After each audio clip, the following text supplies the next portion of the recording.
This is Inside Today. The security challenges in the Federal Capital Territory, FCT Abuja, particularly the recurring insecurity issues like kidnappings, one chance, require serious attention. Now, these incidents have been a cause of concern for residents and authorities alike. It is important to understand the pattern of these crimes, the areas most affected, and the measures being taken to address them. Now, it all boils down to, at a point in the FCT, the process of kidnapping one chance came to a halt. But now, what is going on? We have to be informed about the latest developments and security updates to ensure your safety and well-being in Abuja is secured. You're welcome to Inside Today. I am Jumai Manson. I'm being joined by Otumba Bolaji Adigun. He is the Deputy Chief of Staff to the Chairman, PCRC. Stay tuned. The program continues shortly. Don't go anywhere.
Now, the cause and the issue of insecurity in Abuja has become a sense of worry when it comes to kidnapping and, of course, the rapid one-chance menace.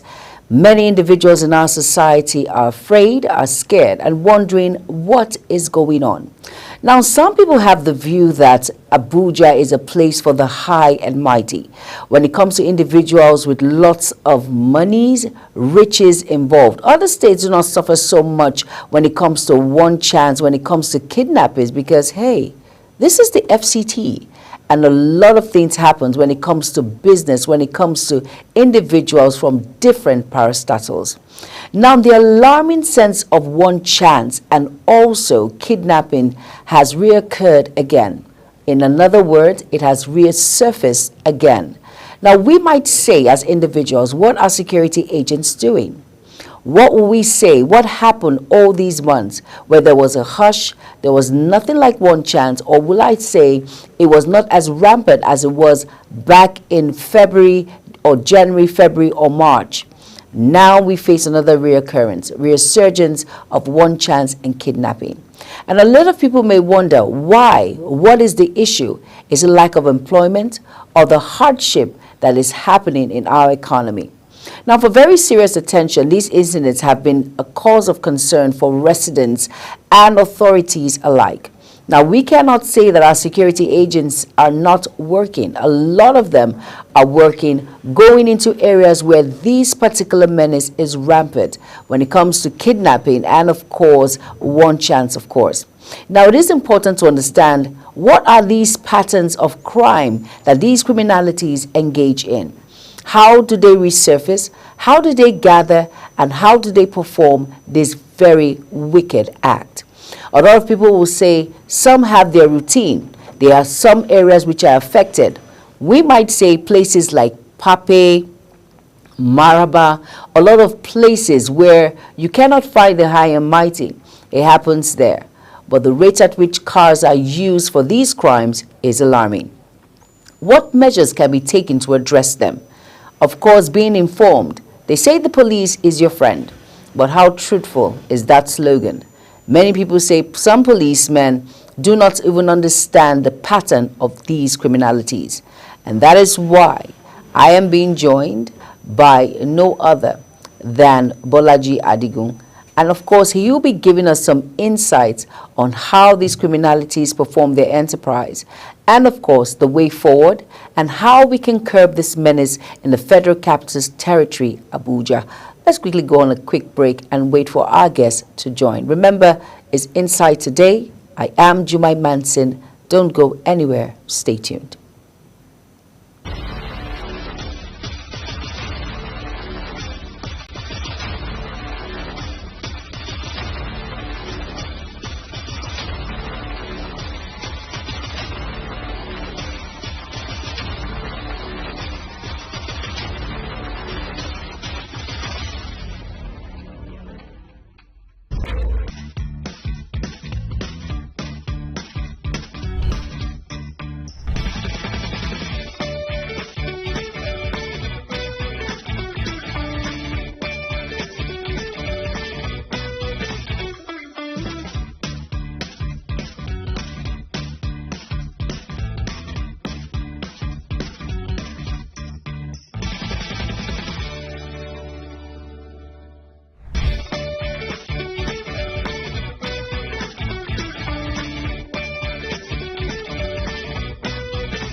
All right, let's go.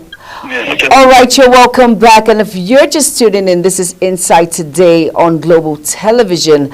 Apologies for that very long break. Now, like I said, I am being joined by Otumba Bolaji Adigun. He is the Deputy Chief of Staff to the Chairman, PCRC. Good afternoon, sir. Good afternoon, sir. Mr. Bolaji, are you here? Mr. Bolaji, good afternoon. Yeah, good afternoon. It's great to have you on the program.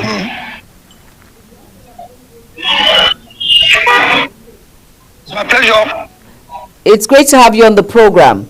You're welcome to Insight Today. Now we're looking at the recent spate of kidnappings and one chance in Abuja. Can you give us a brief on how that resurfaced again after so many months of this act was not committed in so many months?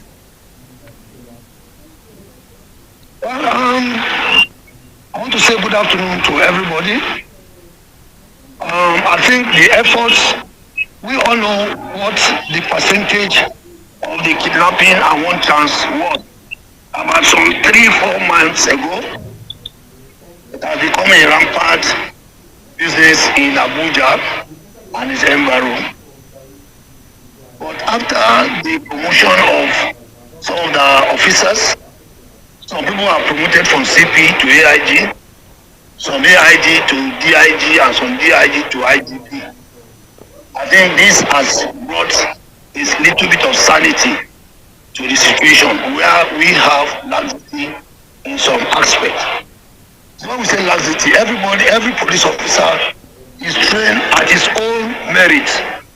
Some are tactical units, some are administrative, some are counseling, and some are anti-capped,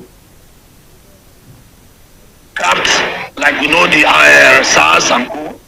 So I think this time, Inspector General of Police, in person of IGP, has done his best by putting the right peg at the right hole.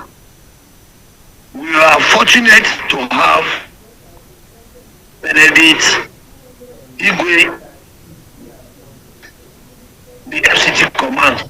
We all know him for being a radical and active personnel when he was the OC operation. We call him Mr. No Nonsense.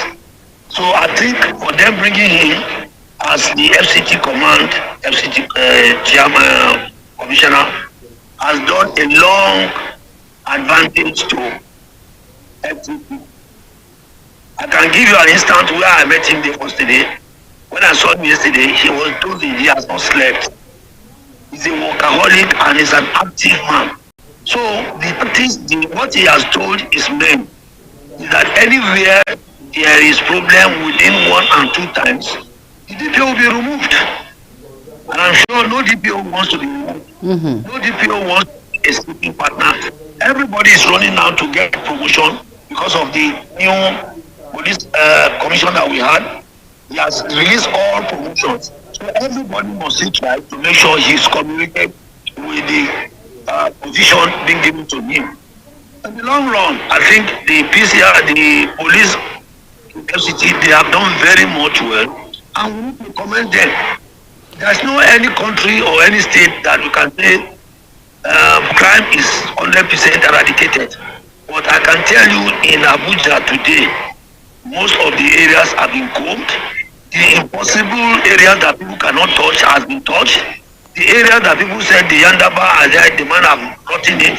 Go to Chikwe today and Yaya and Apple, they have destroyed all their abandoned areas. So kidnapping and one chance has reduced drastically to my own assessment. Because you see, one thing is that we need to encourage any person that is doing well, appreciate him for the little he has done so that he can add more. That is what I want to add to this interview for today. Oh, all right, Mr. Bolaji. Of course, at a point, let's say 2 months ago or 3 months ago, of course, there was a particular reward to anyone who can get by the FCT Minister Nyesom Wike, who said there is a reward to get all of these the kingpin when it comes to kidnappings in the Federal Capital Territory, which reduced drastically. We all know that. But right now, as we speak, they said there is a reoccurrence of kidnapping and, of course, a spate of one chance, which has reoccurred again. Now, before I take this question further, I spoke to some individuals 2 months ago who stays in that Pape Axis, and she was involved in one chance. And I said, okay, how is the situation right now as we speak? And she says, it's better than before. The one chance situation is not on the rise as before.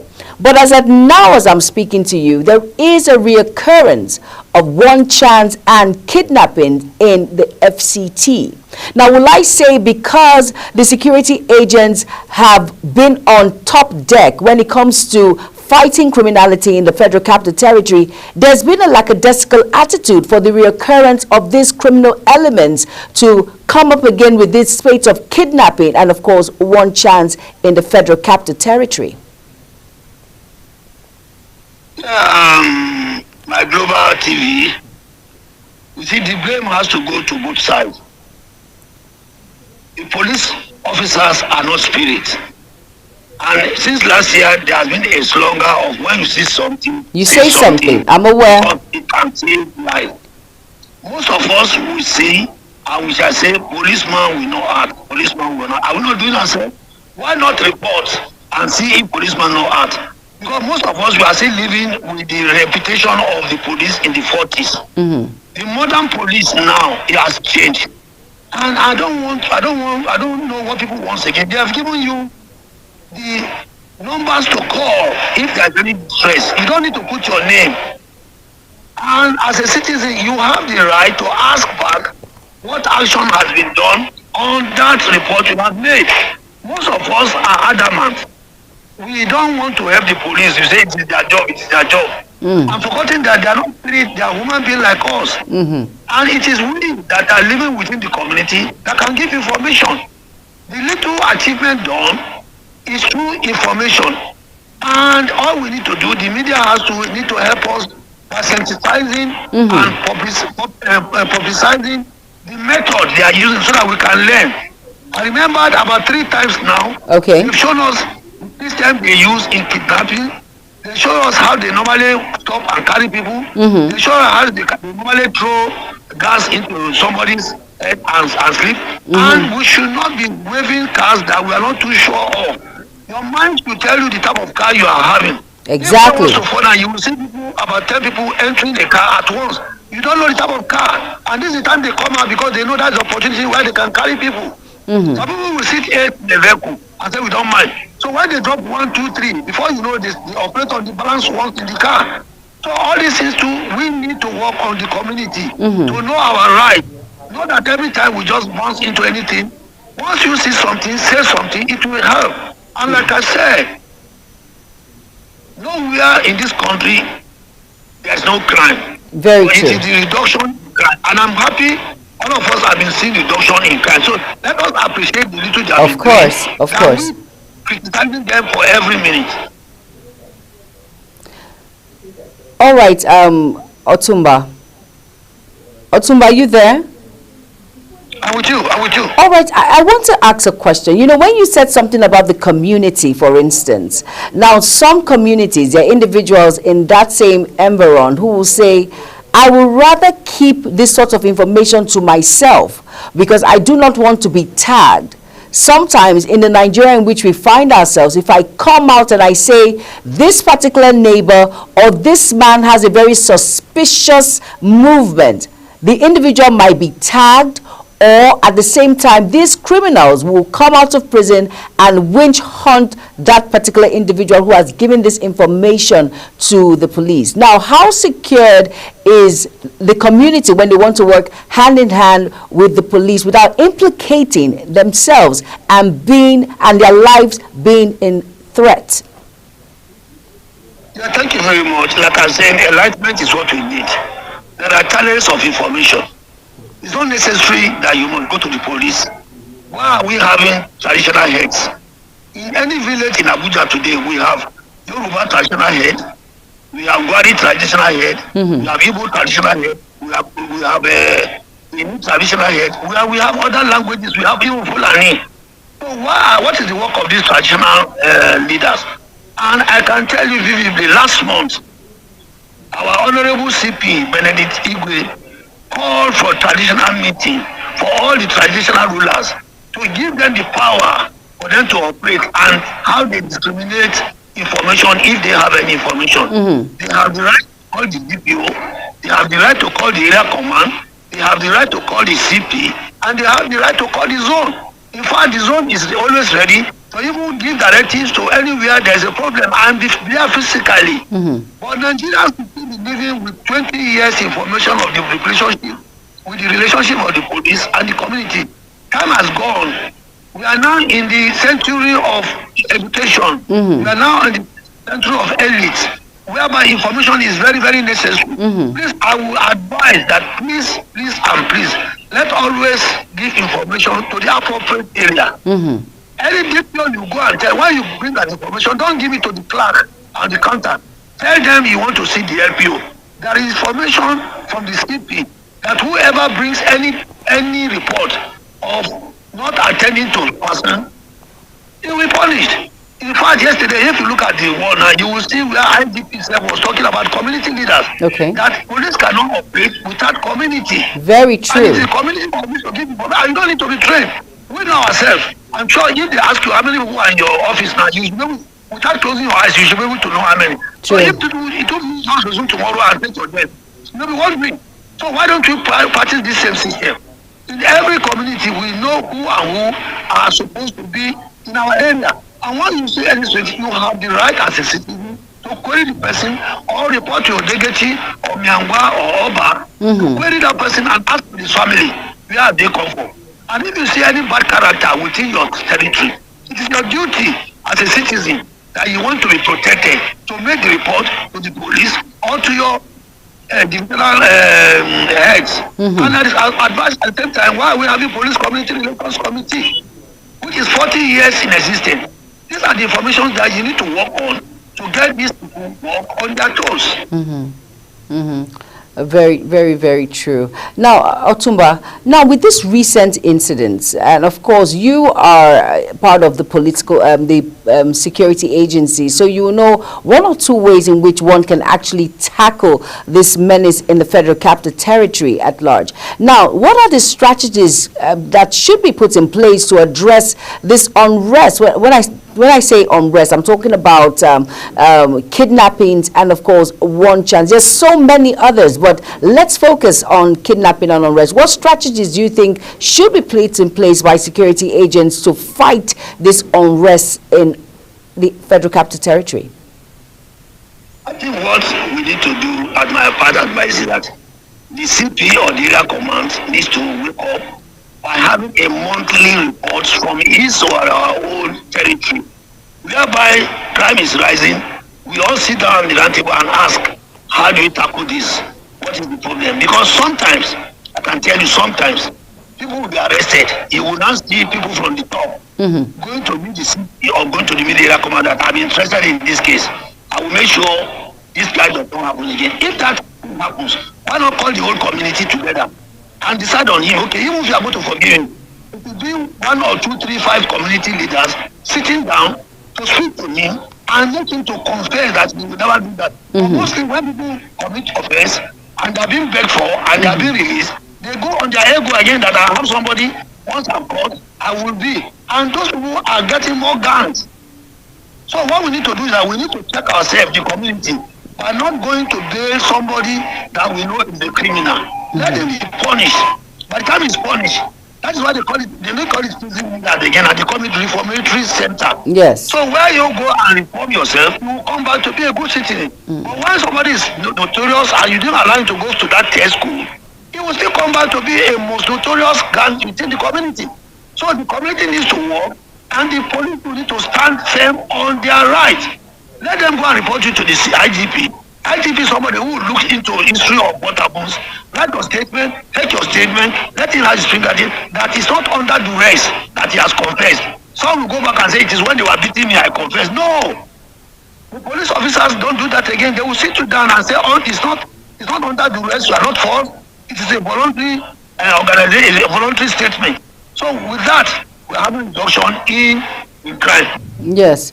Otuma, let us look at the response of security agents now. Now, from January till last month, which is May, like I mentioned, there have been a low rate of kidnapping and one chance in Abuja. Now, what do you think the security agents, especially the police, what preventive measures have been implemented?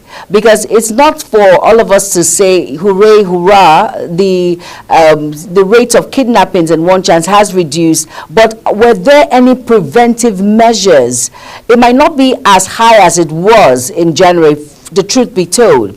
But it has reoccurred now, Otumba. Now, what were the preventive measures? Or we say because of the praises that were given to the police and, of course, security agencies, they did not put any preventive measures in place for these criminal elements to be curbed in the Federal Capital Territory. Thank you very much. You see, security is not something you air or giving tactics, and that's why most of us have been suffering from this issue of Boko Haram. But once you give one tactics, they are bound to have three tactics along the line. All I can always say is that the CP Benedict Igwe has strategized and changed the system. And I can bet you that there's no any notorious area you go now, you will not find a standby vehicle on that area with minimum of 5 policemen. Especially in the rural areas. So these are reduced, and no criminal wants to see the police present anywhere, and you see him sitting down, he will run away. He wouldn't want to stay. So, but if there's a Nakoma or absence of any uniform man around, they operate. But this is where we community people has to come in, and we need to work with the vigilante or the PCRC to construct a teamwork. We call it push program. When we move our foot and you move anywhere, any person going out from window will say, they will see me, they will see me, and the crime rate will be reduced drastically. All right, Otuma, now you spoke about the Vigilante group and the PCRC, and I'm going to, hello, Otumba, are you there? Hello, Otumba. All right, Otumba, you spoke about the Vigilante group, you spoke about the PCRC, and then I'm going to include police and, of course, the security agencies, and I will include the community. Now, how can all of these individuals, including myself, all of us, how can we contribute to bring an end to this menace of insecurity in the FCT? Because remember, you mentioned that it takes you and I. If you see something, say something. And it's not just the security agencies that will see something before they say something. It takes individuals in the society to see something and actually say something in order for this particular insecurity to be curbed in the Federal Capital Territory. So how do we work together in all of this? It's a simple thing, my darling sister. What you need to let us have what is called community gathering, which in those days it used to happen. Most offices, most houses now, most estates are now having gate. There's nothing of us adding people that we can call it the security unit to take care of where anything within the community. And this can be in conjunction with the Vigilante, the Neighbor Watch, PCRC, the police, and the local chiefs within ourselves. Each area has its peculiar, but if every DPO can call for a stakeholders meeting, and we call what is called town hall meeting to discuss what is the problem within our society, what is the problem within our community, because what is happening in Dawaki is different from what is happening in Mitama. What is happening in Mitama is different from what is happening in Apo. But if these communities sit within themselves and discuss the way they need to be policing, it's going to go a long way. And it will be a type of relief even for the community. On the token money, I can tell you like our own area now, which is called our KST. We contribute, people contribute only 1,000 per room in a month. So you can imagine, and we have people who go around and a goggle of old rim will be knocked. And if there's a problem, he will blow whistle. And every house has 1 or 10 stones in his house. When there's a problem, you throw it to the next house. The next house will throw it to the criminals will think it's gone. They will run away. We are practicing it and it's working. So that I'm saying, it's not every practice we throw into the wall. I learned this when I was Kano. Houses will carry nothing less than 20 stones in their houses. So if there's a problem, all you need to do, throw a stone to the next compound on their thing. The next person, if you have 20 houses, and you can imagine 20 stones are going to that house, it's a local pistol on its own. But Otumba, it takes one who is awake to throw stones, don't you think? What if one house decides to throw stones and the next house they're all asleep? What do you do?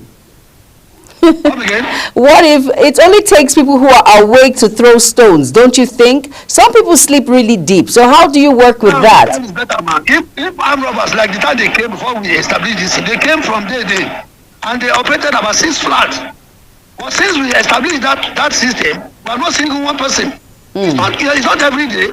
We don't pray. If it's a gun now, who will not wake up? If it's at the center of the estate, and you hear double barrel, bang, boo, you see people going under the bed. True. But this is something that it's not something that you wake up every day until when there's a problem. Those who have gun, they don't shoot every day. The policeman that is carrying gun, they don't shoot every day. True. But it's a year, that must be a bad day that you need to sacrifice to avoid a lot of, because those days, if you remember last year, there's some group of people, when they operate today in Dede, they will go to Cuba, it's the same set of people because they know we are not cooperating. But since the CP now go and visit it and give the DPOs the knowledge of community policing, it has helped us a lot and is reducing crime. You know what, Otumba, with all of this that you have said, let us look at it critically now. What do you think is the cause of armed robbery, kidnapping, one chance, all of these things combined in the FCT? Because if you look at it, it's on the high here than other states. Do you beg to differ? You can beg to differ, but from research they say it's higher here in the Federal Capital Territory than other states. What do you think is the cause of all of this, Otumba? With all due respect, I think the two ministers, the minister for FCT, the minister for works, and the IDP and even the CP, I think they are having a lot of plans on our heads. Number one, our roads are so bad that it doesn't join each other. Then number two, the situation of the country, the economy is so bad. Exactly. But I am sure the federal government is working on it to have a relief. And I've been seeing some palliatives on the platform, which I don't know maybe it has worked. Some places they will ask you to go and apply for social. So that idleness will be reduced. And once we can get the youth to work, I think crime will be reduced. Because if you look at the crime rate, they are always 43, 42, 39, 37, 27, 28 years old. Only the fathers, only where you see this father joining them, is teaching the world. He's like a teacher, teaching them. There was a place that saw one chance. The mother is a one chance person. The brother is a one chance person. Oh, wow. The father is a one chance person. So the whole family are one chance. But if one of them is gone down, they will stop doing all those things. And all we need to do, we need to report. When you see something, say something. It will help us a lot. All right, Otumba, you know, I spoke to someone, an individual, I don't want to mention his name, and he said something. He said, Jumai, look, let's be realistic. When these individuals like the one chance, the armed robbers, and of course, kidnappers are caught, they go into prison, and there is no bail at that particular time.